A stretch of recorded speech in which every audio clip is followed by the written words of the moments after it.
बोला बोला बाबा महेंद्रनाथ की। पटवल से गांजा पिया के, पटवल से गांजा पिया के आइले रही चल ढारे उमर रहे बारे छोड़ देना तनी सजदा के टुकुर टुकुर ताकत रहे जाला चढ़ाई के मंदिर में बोलाई ले लस हमरा के पोलाई के टुकुर टुकुर ताकत रहे जाला चढ़ाई के मंदिर में बोलाई ले लस हमरा के पोलाई के लैले रहे कावर शिकार गज से बनावाई के आइले रही जल ढारे उमर रहे बारे छोड़ देना तनी सजदा के पटवल से गांजा पिया के, पटवल से गांजा पिया के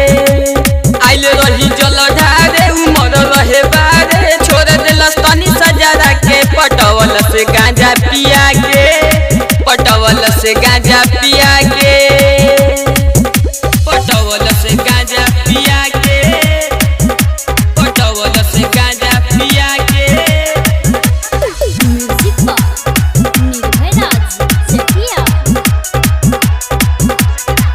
हमारा पकैले रुचिया जादूबा, हमारा पकैले मिरवा जादूबा, हमारा पकैले रुचिया जादूबा,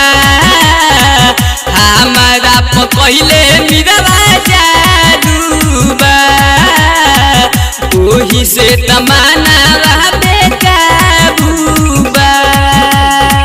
भनिया धतुर के धुआं देखाई के आइले रही जल ढारे उमर रहे बारे छोड़ देना तनी सजदा के पटवल से गांजा पिया के, पटवल से गांजा पिया के आइले रही जल ढारे उमर रहे बारे छोड़ देना तनी सजदा के पटवल से गांजा पिया के, पटवल से गांजा पिया के, पटवल से गांजा पिया के गांजा पिया के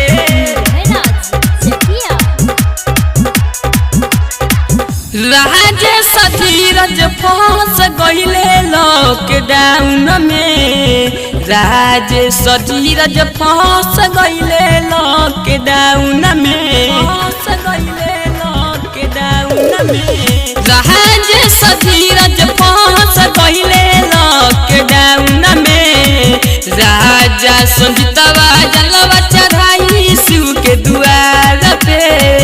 राजा संजीतवा जलवा चढ़ाई शिव के द्वार पे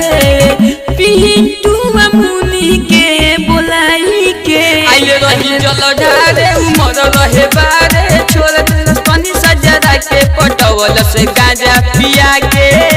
पटवल से गांजा पिया के आइले रही जल ढारे उमर रहे बारे